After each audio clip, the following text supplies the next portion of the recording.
Right, here we go, a little cycling tips video. Going up Norton Summit, giving it a bit of gas. I think we did a sub, I don't know, I think maybe we did a 13:30 that day. So you got to hit it hard at the start, but you want to keep your wattage. I don't have any wattage data here, but we're doing about 400 watts to catch up these lads. And we're just cruising on. For a minute there, we thought it was Quick Step, but it's just the local lads out for a hard ride. And Adelaide's awesome, man. It's just, you don't know who you're going to bump into, but everyone's so motivated here in Adelaide to train in the hills. You got star riders to train with in Adelaide, so you're never ever short of people to have a bit of banter with on the climb. So these lads are going pretty hard at the start, and you can look at the cadence there. Look at my saddle position, everything. You can see what's going on here. So this is Norton Summit. This is Norton Summit climb. It's 5.6. It's a pretty fast climb. Pretty fast climb. It's not steep at all, so it suits the riders who can put out big power. It's not a real climber's climb. It's a pretty fast climb, but it's a great climb to cut your teeth on cycling climbing. And it's a great safe climb. Very, very popular with cyclists. There's always cyclists here. Every morning there's cyclists. On the weekend, hundreds of cyclists. So you go between here 6 to 8 a.m. You've always got cyclists, Saturday morning especially. And so we're cruising along here, and just sitting on the back. We're doing probably about 350 watts now, sort of backed off a little bit to catch up. And it's just a bit of a tempo. It's like a tempo effort. So you can see my pedaling style. I pedal with pretty flat feet. A lot of people say, oh, cycling makes your legs big. It's like, man, I've ridden over 350,000 Ks. Cycling doesn't make your legs big, mate. If it did, my legs would be so big, my calves would be rubbing on my fucking chain rings. So legs are just genetic. Cycling slims you out, man. If you're overweight and you get on Road 4, carbon the fuck up, cycling's going to slim you the motherfucking out. You know, anyone who says, oh, cycling makes your legs big, I don't want to ride on bikes, my legs are going to get too big, that's just like the dumbest thing on the fucking planet, man. Look at me, mate. Look at all these guys here. We're all slim, greyhound looking motherfuckers. Track cycling, there's different, steroid dosage, etc. But if you do road cycling, hill climbing, you're going to be one lean motherfucker long term. Especially if you're eating like we are, man. Eating like a Kenyan, rice, potatoes, corn, sugar, bananas. Having a drink there. It's a pretty hot day today. It didn't look hot, but it's quite hot. You see my sugar water in there. And just sort of getting a good sit here. And the boys are riding to power. They're pacing really, really well. Really, really good pacing. Just I could tell they're doing a bit of an interval here. And it's always good if someone else joins in. You've got a bit of motivation to keep pushing. Bit of banter. It's always good. The mind is the strongest drug around. So it's always good if you can create a bit of stimulus with other crew on the hill. It's just, because training by yourself can be a bit boring. It can be a bit, especially when you got to do intensity. You can always go harder when you got someone else who's on your wheel. And my crew's not the first bit. This is about the 3 minutes in to the Norton Summit climb.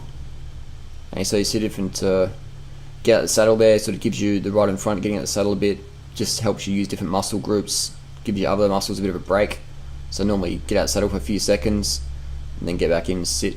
Sitting and spinning is the most efficient way to get up the hill, the fastest way possible, but it's also, you can put it in a harder gear and just get out the saddle and sort of dance a bit, and that can just give your legs a bit of a break.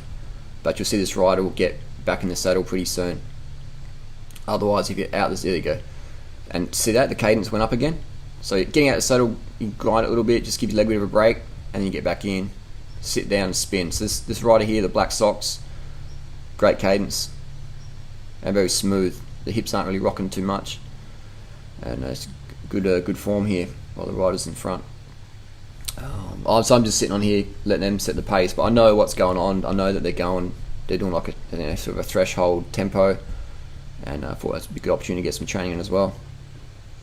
I was waving to, so I think there's Abdullah and Biggie coming down the hill. Norton Summit, rad climb, man. What do you think of Norton Summit? That's a good one. So this is, what are we thinking about here mentally?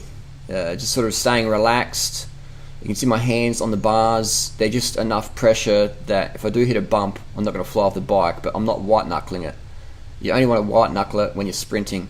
But if you're just going tempo up a climb or hard, you don't need to white knuckle it. Because if you white knuckle it, then your arms flex up, and that makes your ribs, your intercostal muscles and your ribs tense up, and then you can't breathe as much. And if you can't breathe as much, for one, you're not going to burn enough fat, because fat burns in the flame of oxygen and carbohydrate. So you want to have relaxed upper body so you can breathe, so you can get the power into your legs and also burn fat, because it takes 3 kilos of oxygen to burn 1 kilo of fat. But all us motherfuckers here, we don't need to burn fat, but what we do need, we want more power. So by relaxing your upper body, you can breathe more oxygen in, because your intercostal muscles aren't as tight, so you can get more blood, transfers oxygen to your muscles, and it's all about oxygen, man. If you put sticky tape over all of our mouths here, we'll just go to a snail's pace. So mouth's open. Always have your fucking mouth open. This is the first hairpin on the Norton Summit. So always have your mouth open when you're riding, so you can get more oxygen in, and also you're burning fat. If you know this rider's peeling off here, he's had enough.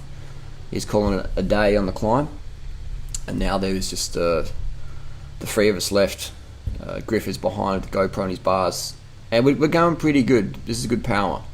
You know, this is definitely not slouching around. It might look easy, but they're setting a cracker pace here. Setting a cracker pace. What else can we talk about? Yeah, it's all about oxygen, man. Oxygen is the name of the game. That's why the drugs used by runners and swimmers and boxers and UFC fighters, the main one, the performance one, is called EPO, erythropoietin, which is a naturally occurring hormone your body releases from your kidneys to your bone marrow to produce more red blood cells, so you can get more oxygen around. About to pass Josh Bigfoot, is on the right and left there, and we're just cruising up. Oxygen, man, it's the name of the game. So you don't want to talk. If you're talking on the climb, you're doing it easy, and you want to keep breathing, keep that mouth open, and you want to go at a pace where you're about to have an asthma attack, and then you just drop it back a notch. So get to asthma attack, you and then just relax. Mouth open, you know. So you want to let yourself have an asthma attack, but then you want to like change your state and bring it back. So you just, when you go on that threshold, you just constantly feel like you're going to have an asthma attack, heart attack, but you're just relaxing enough that you don't, and you just keep pushing, right? So it's all about pushing till you're about to panic, and then dropping it back mentally, and just holding that, and then just redline that all the way up the climb, or all the way during the time trial. So that's the biggest tip I can give anyone, is don't be scared to breathe loud. And then as soon as you're having the asthma attack, hyperventilation, then you just drop it back mentally and relax and just breathe strong, open mouth. Have your mouth open. Watch all the Lance Armstrong, watch all the crew. Big mouth. You want to be a big mouth, mouth of the South. So just have your mouth open, relaxed. So whenever you're panicking, relax. Because when you panic, you shorten your breathing gets shallow, and then you start to have more carbon dioxide in your blood versus oxygen, and then you go backwards. So we're gunning it now. This is good pace, man. I could really feel my legs are sizzling. I could really feel the legs are sizzling. And our cameraman Griff is about to pop off here. So you can sort of, the emotions going through his head, like he'd probably be thinking, oh man, fuck this. But this is where you really got to knuckle down and stay relaxed. You know, whenever it starts hurting, relax more. Just relax in the mind more and keep pushing, alright? That's the name of the game. That's the tip I've learnt. Watch this. Oh, there you go. He's just, there you go. That's like an elastic band just snapping, and he's like, fuck it. So that there is 100% an emotional choice. If you could last that long on power, you could stay all the way to the top, and that's what happens. We just ride off into the distance. But all you want to do when you get to that when you're on that limit where you're about to give up, if you're not feeling like giving up, you're not going hard enough. So you just want to get to that limit and then just relax mentally, just calm down. And calm the mind. Sky here stopped. So you can see we make it look as easy, but Norton Summit is definitely, any mountain, man, is a personal challenge. So get out there, get amongst the mountains, and remember to breathe easy, stay relaxed. Any questions? Let us know down below.